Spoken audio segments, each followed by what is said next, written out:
Welcome to The Get Together.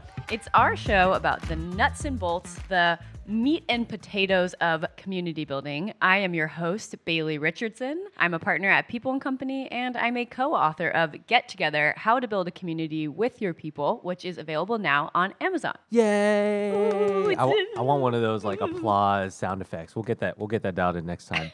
I'm Kevin Huynh, also a partner at People & Company and also co-author of Get Together. Today we're recording out of Listening Party at Canal Street Market in Manhattan. We love recording here. We love it here. So fun. In each episode of our podcast, we interview everyday people who have built extraordinary communities about just how they did it. How did they get the first people to show up? How did they grow to hundreds more members? Today, we're talking to Scott Amenta, co-founder of the COS Tech Network, a community of people working as chiefs of staff in companies around the world. And then what started as a very businessy venture has turned into a community where a lot of these people are really good friends now. When I find out that two chiefs of staff who I assumed didn't even know each other, met because of this little bot we have on Slack that connected them, they got a coffee, that's now blossomed into a full friendship.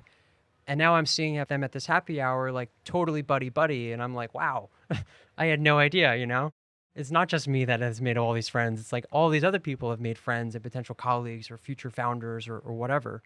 It all started in 2016 when Scott found himself as a chief of staff, a role that was quite new in techland, and for Scott, felt somewhat undefined. He decided to seek out other chiefs of staff so he could learn tips and tricks and also get inspired about career trajectories the role could lead to.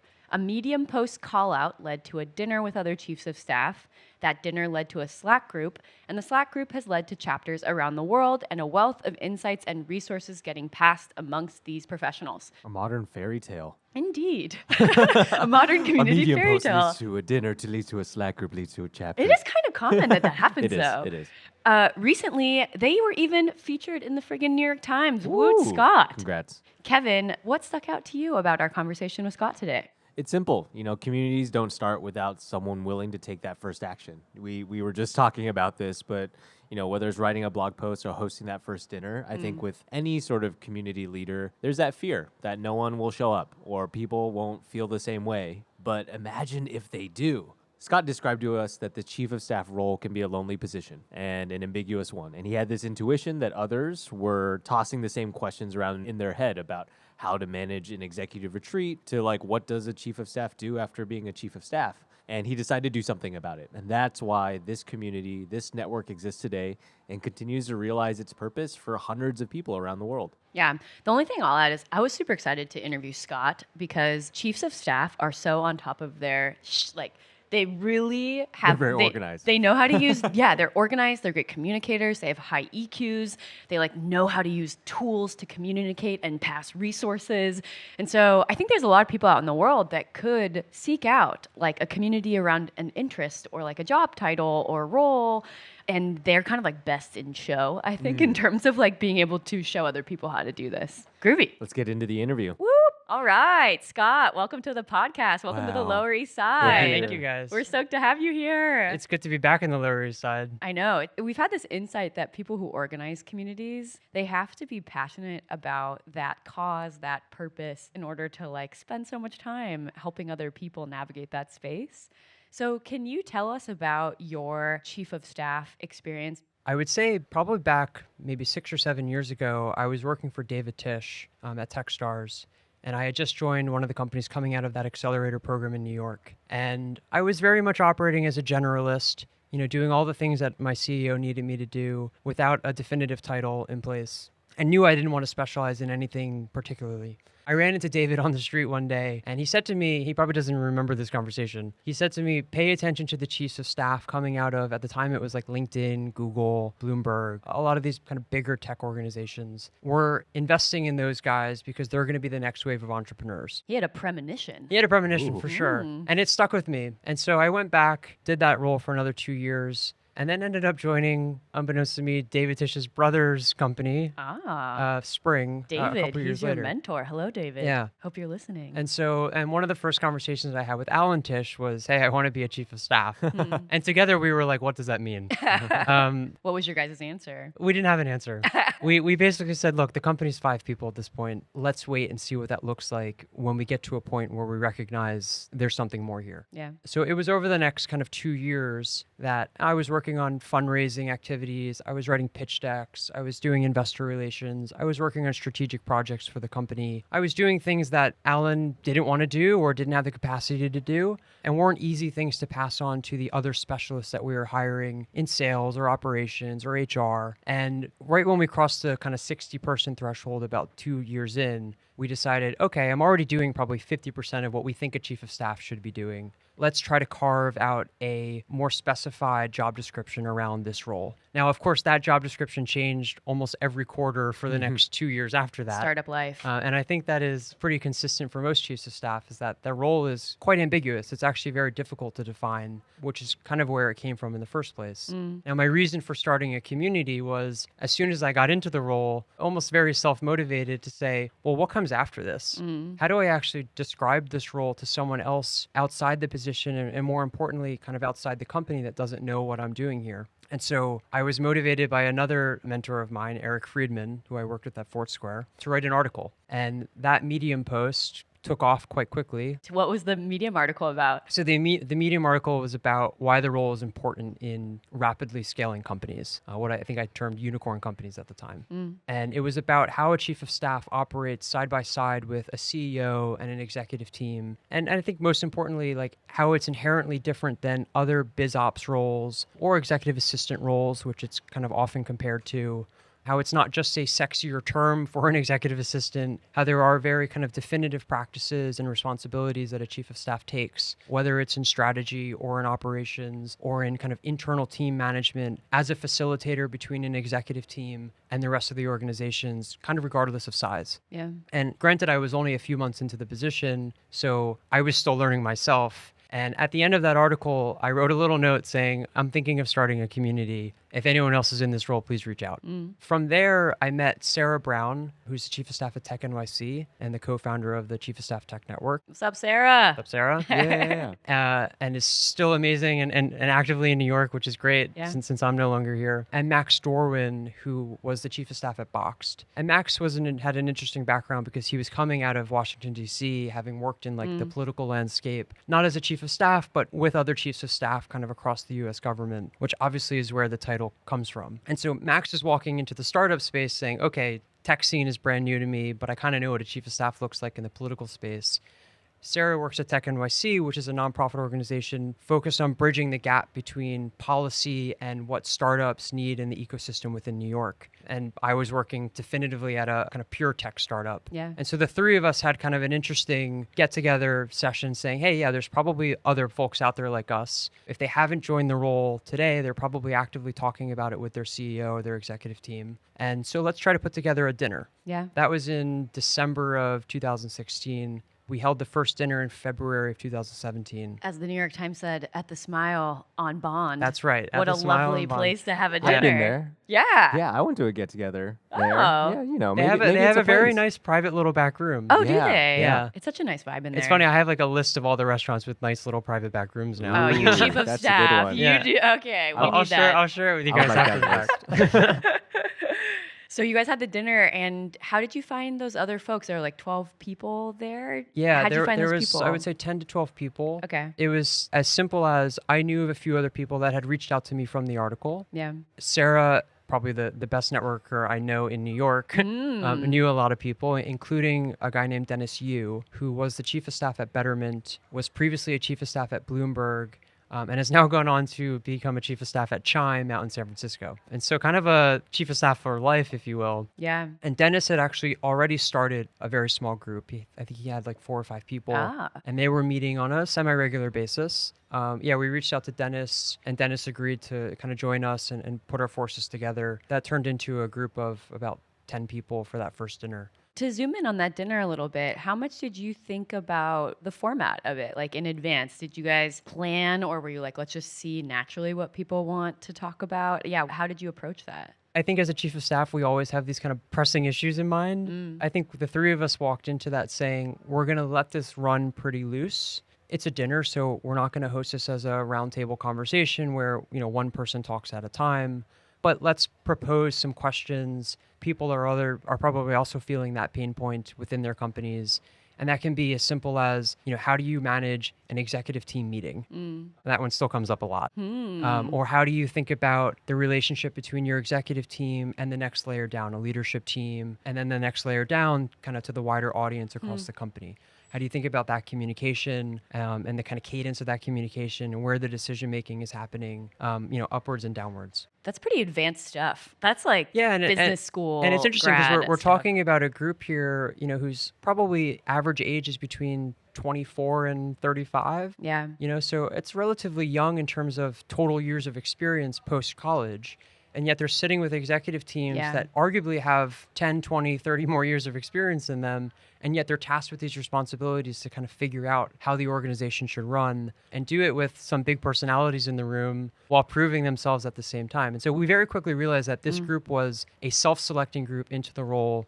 They found their way in either having been at a startup or a company like I was and kind of just fell into the position and decided to call it a chief of staff, or they read one of the articles and kind of carved out that role. Yeah. At the time, there wasn't a lot of companies actively hiring a chief of staff. You didn't see a lot of job titles out there job descriptions saying, hey, I'm a CEO looking for a chief of staff, and this is what that title means to me.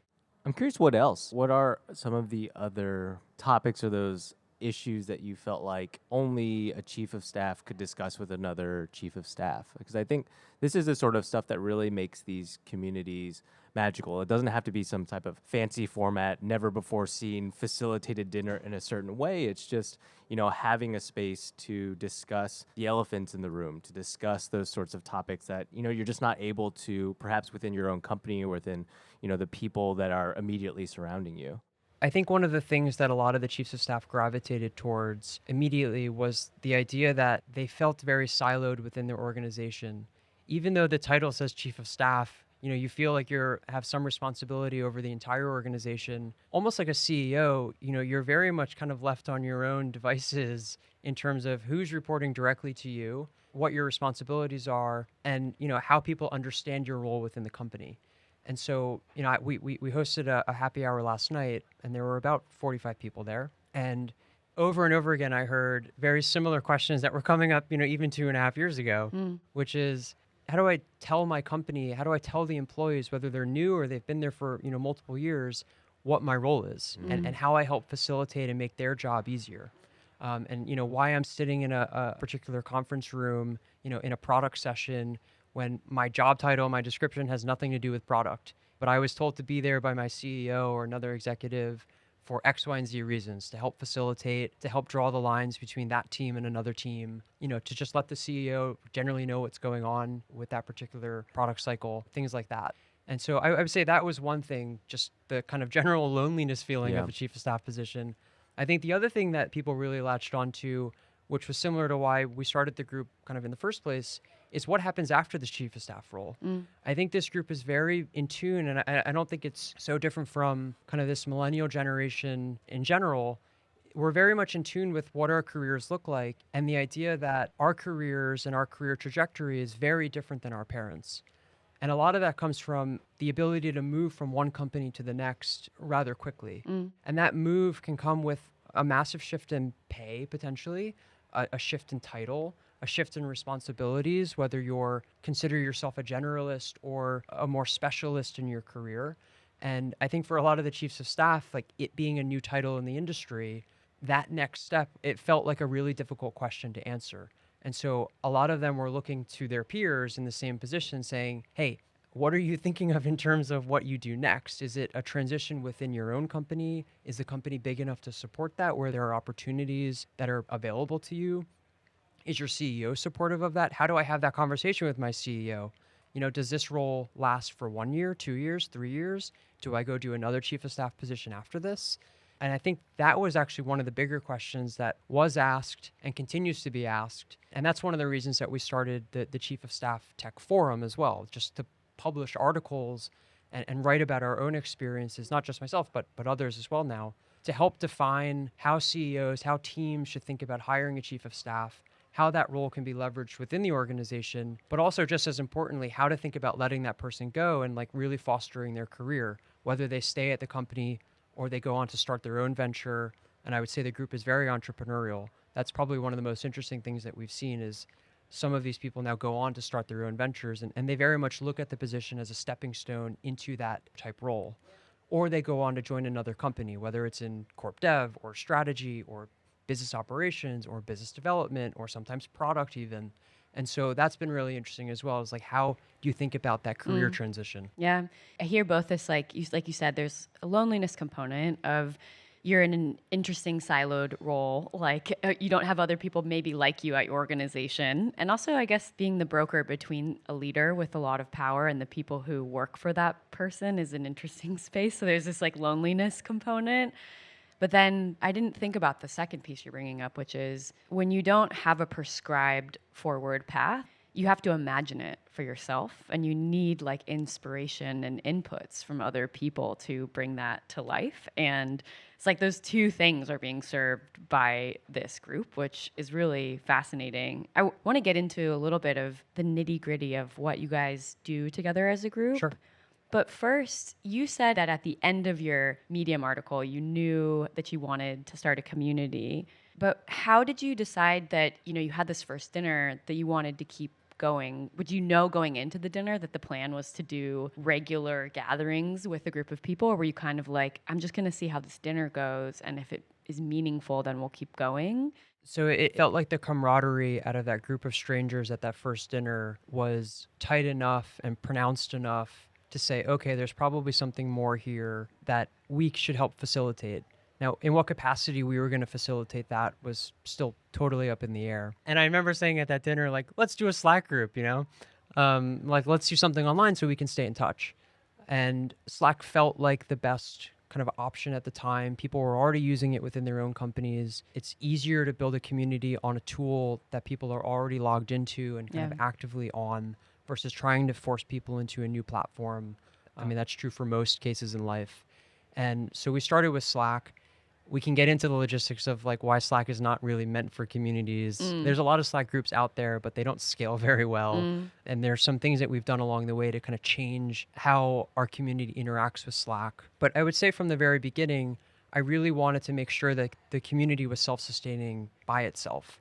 I didn't really want to be the person that was constantly facilitating meetings and meetups and one-on-one meetings between chiefs of staff. How come? I just didn't have the time, to be honest. I knew it was important, and I'm still here, even in Berlin, I'm facilitating, but it was a pursuit of passion. It wasn't a pursuit of any kind of monetary gain or financial gain. Yeah. That's always something that I've prioritized in my own career, is just getting to know people, and I derive the most energy off of getting to know people. And so really for the first year and a half, I probably met with the first 100 chiefs of staff for a coffee before we let them in the group. Okay.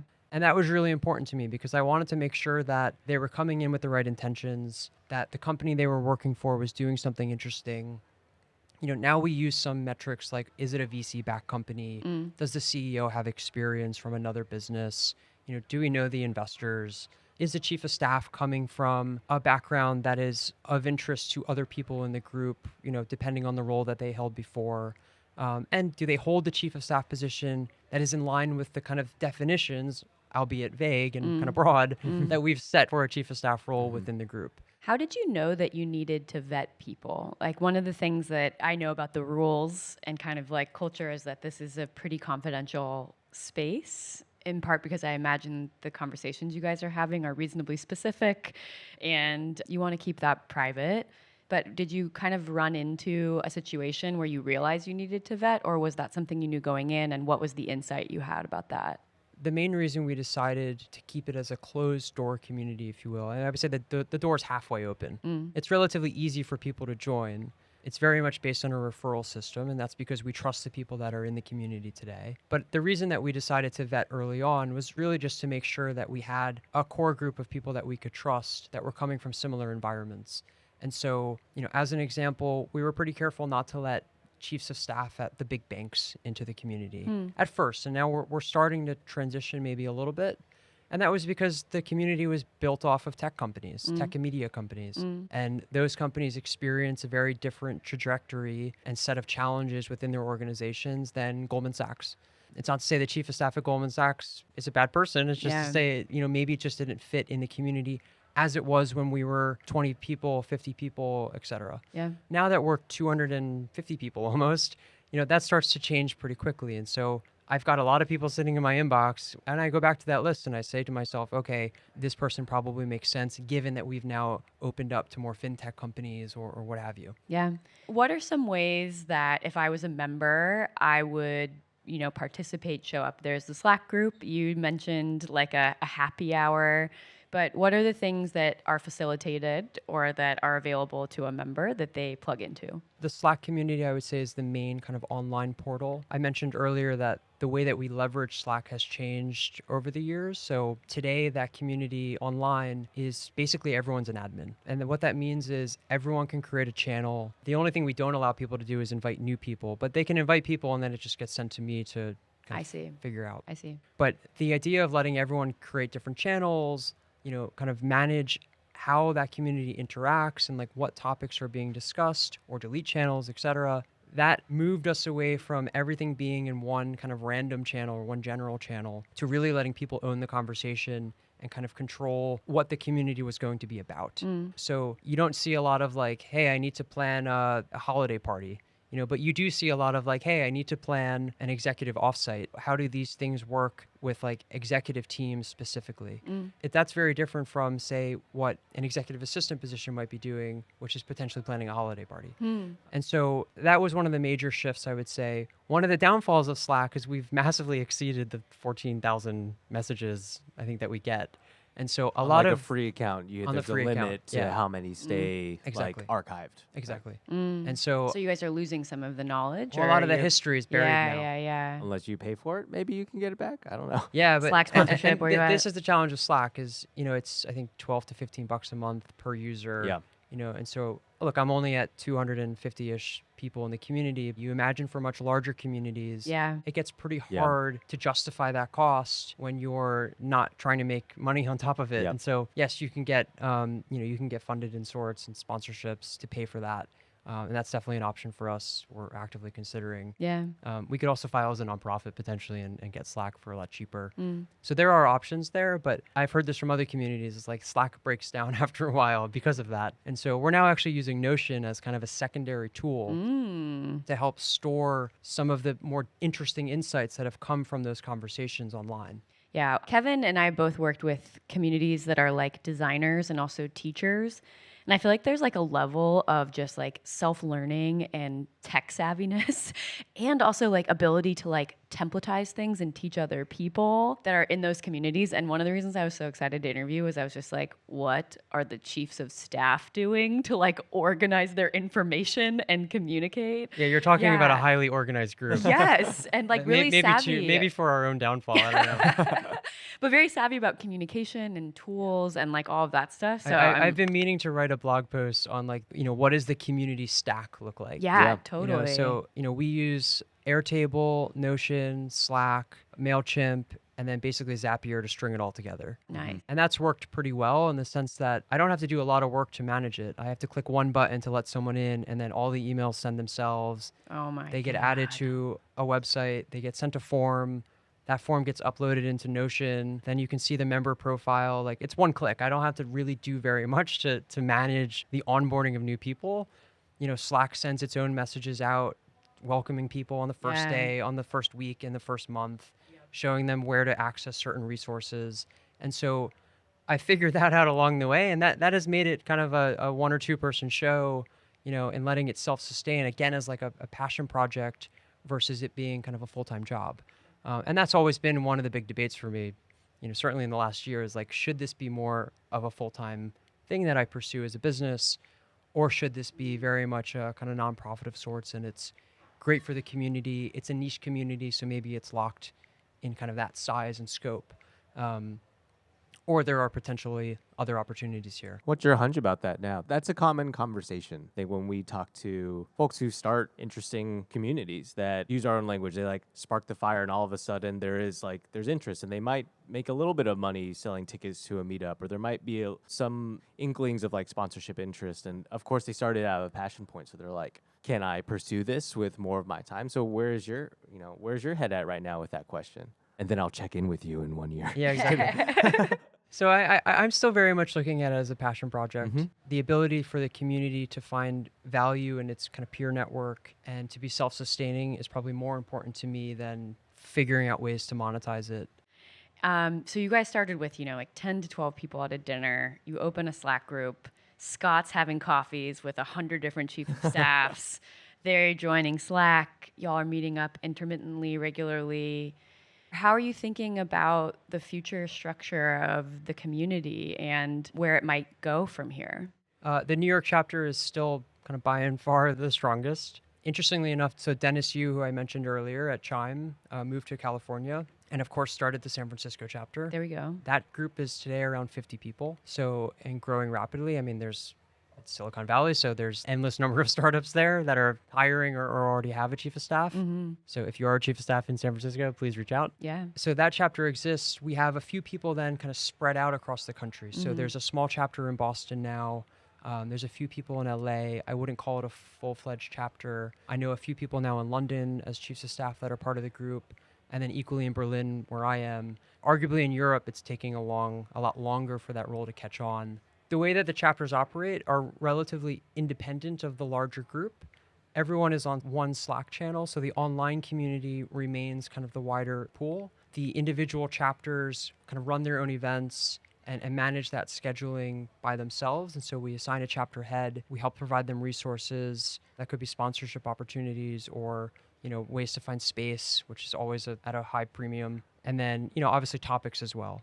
What we're now working on is introducing pods, which is much smaller groups of chiefs of staff that can be arranged by company size or industry or tenure or years of experience. And a lot of that will hopefully bring back some of what we had in the earlier days, which is, 10 people getting around a table over pizza and beer, choosing one topic and trying to focus deeply on how do we address this kind of one issue that many of us are facing or have already gone through and can share the insights from that learning experience. I love that you're doing that. When I was working at Instagram, we were getting bigger and bigger. Someone gave me the advice that if you want to keep something valuable and meaningful and potent, as you get bigger and bigger, do smaller and smaller things. And intimacy seems, and confidentiality and specificity seems so important to the value of this community. And that's a really rad thing. Just like thumbs up. That's a rad thing you're doing. If you have anything more to say on it, please continue. Yeah, totally. And I look, I think when you get these much larger companies actively scaling and these, very small companies that are just starting up, they both have a lot to learn from one another. The big company wants to get that entrepreneurial spirit back in their organization and, wants to think about doing things with a leaner mentality.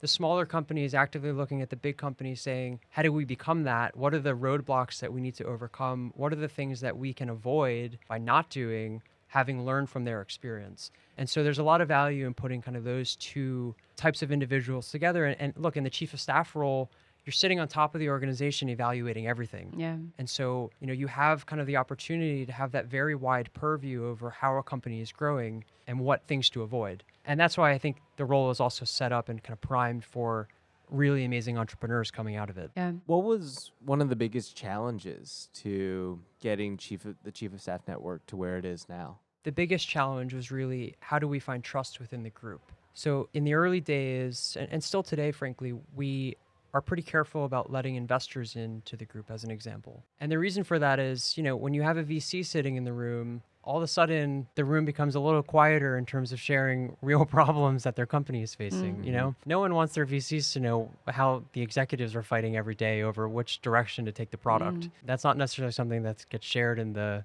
monthly report. Yeah. We do have some chiefs of staff at VCs today. But we're still, I would say, pretty careful about what rooms they find themselves in, when there's an active dialogue or a topic that's chosen for a roundtable conversation. And so I think it's still about building that trust. And particularly as the group has grown now, and I'm not able to meet everyone in person, I can still do video chats, and that helps. But it's really hard to gauge kind of the empathy of the other side of the other side of the room when you haven't met that person, in real life. That's one of the things that is really interesting about the group as well, and the position itself. You have to have a very high EQ to operate in this role because you're just dealing with people all day long. A lot of it is just people management.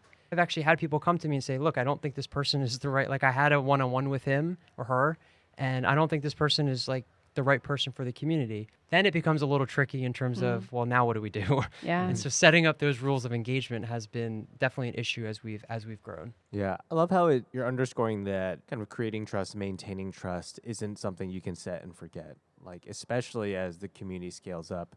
And as you described, part of the magic of this group is the ability to troubleshoot, to share certain things, to discuss certain things that require a level of trust, whether it's, hey, this is happening with my company, I'm trying to figure it out, or I'm looking at what's next for me. And that's something it sounds like you got right with that initial dinner. And it's something that you and the community continually needs to maintain and cultivate over time. Yeah, and the overarching question is, how do you get the community to do that for you, right? When you don't want to be the kind of point person that is the make or break, the deciding engine of whether a person comes or goes, you really want the community to be kind of in full force, making the community what it is. And that's, I think, how you get more value out of the group because they feel invested in the thing that they signed up to join in the first place. Those are the mechanisms that I'm actively thinking more about and trying to facilitate with the group.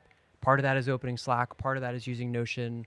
Part of that is making a bigger group into smaller groups so that they feel this intimacy and they get to know one another better in person. I also think remote calls are really interesting. I had a remote chat yesterday with 5 chiefs of staff all over the country, and I had never done that before with the Chief of Staff Network. And it was really interesting because it was so easy to just get on a Google Hangout and, hash out a problem that one of them was facing and just see some really interesting insights come from that and do it virtually. We don't have to be in a room together to do that, but it still felt small and intimate and important. So how do you communicate like what the community expects and some no-nos and things like that? How have you approached trying to make that clear to members or having a sense of like what goes and what doesn't within the group? We have some Slack rules, some online rules that are just a framework there to let people know what is and is not acceptable. The other thing that we encourage is for people to actively search what has already been asked. I think one of the things that can really like drive a community into the ground is when the same questions get asked over and over again from a new person that has joined. And that's one of the reasons that we're starting to use Notion now is to help alleviate some of that pain. Yeah. Because when you see the same question over and over again as a person that's been in the group for 1, 2, or 3 years, it starts to get really old. Yeah. But again, like we're dealing with a group that is highly empathetic, I think. And so we haven't run into any issues of people being disrespectful to the community or trying to push something that just doesn't belong within the group. I've seen other communities where that is a big problem. They have to have like an active police force that is there monitoring every channel and really making sure online and offline that the people are behaving according to the values or rules that they've set. Any memorable moments for you personally in terms of running this group, or is there an impact it's had that you're particularly proud of?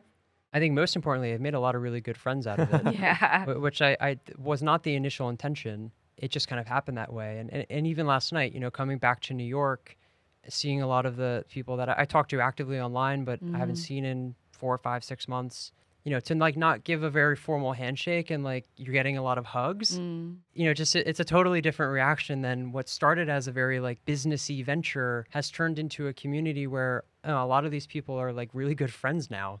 And I would say that's probably the other interesting thing is it's not just me. I'm seeing a lot of people that are meeting one-on-one, that are starting companies together, that are doing really interesting things because of the community, but in ways that I had never anticipated.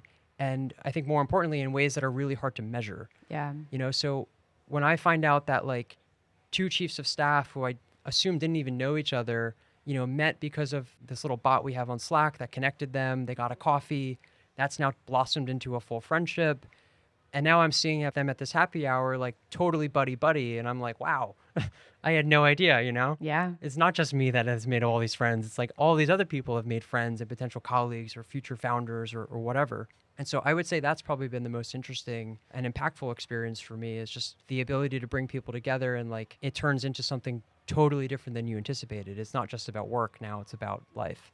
Yeah, human relationships, the most valuable Yeah, thing on I the know. planet. Not to be underestimated, for Yeah, sure. but it's just funny. It's always neat to have these kinds of interviews because you get to hear this started as a Medium post. Right. Like you wrote a Medium post with like a little added sentence By accident. on the bottom, and then you hosted one dinner.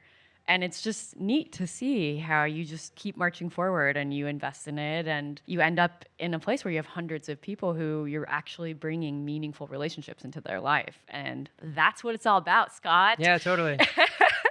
We finished these interviews by just asking, if I could wave a magic wand and you could ask for anything for your community, what would you ask for right now? I mean, honestly, if it was like genie in a bottle could pop out and say, this is the obvious trajectory for a chief of staff. Like if I had the ability to look 10, 15 years ahead and say, this is where this group ended up, that would be probably the most impactful thing. I don't think that anyone could give that to me. I'm sure there's a lot of like guidance counselors, career advisors out there that have an opinion on it. So I would be more than happy to hear from them. But I would say that's still the burning question here. It sounds like the burning question that your group is answering together. Absolutely. Yeah. Yeah, and I think you'll see probably a lot of articles and content come from this community as we continue to figure that out. Yeah. Great. Rad. Thank you, Scott. Thanks for coming today. Thank Cool, you so yeah, much thank for you your guys. This is great. time. We appreciate I appreciate ya. it. If you want to get involved with the COS Tech Network, go to costechnetwork.com. Or you can find Scott on his personal website, ScottAmenta.com, scottamenta.com. Kev, do you think you would be a good chief of staff? What would be the hardest part of that role for you? The hardest part about being a chief of staff for me would be having to deliver difficult news or messages between the leader and other people. Yeah. I think having to be that intermediary human, I just worry a lot about sometimes like what people think when I deliver a certain message, and even if that's my own message. So to like now have that on both sides of like myself sounds challenging. So hats off to the chiefs of staffs out there. Yeah, absolutely. How do you think you would fare in a COS role? Oh, I think I am way too bad with secrets. There's no way. I am like transparent even to a fault, and I would not be like very professional with the transfer of information. So yeah, nope. Taking notes. Yeah. All right. If you want to find out more about us, People and Company, you can visit our website, peopleand.company. Company. .company, not .com. Also, our book, Get Together, is on Amazon. You can find the link at gettogetherbook.com. It's full of stories and learnings from conversations with community leaders like Scott. So check it out. Oh, and last thing, if you're down, please review us and subscribe. Review and subscribe. It's really, really valuable. It helps the podcast get out to more people. So if you have the stamina today, we'd appreciate it. Cool. Thanks to Listening Party at Canal Street Market for having us, and we'll talk to you next time. See ya. Bye.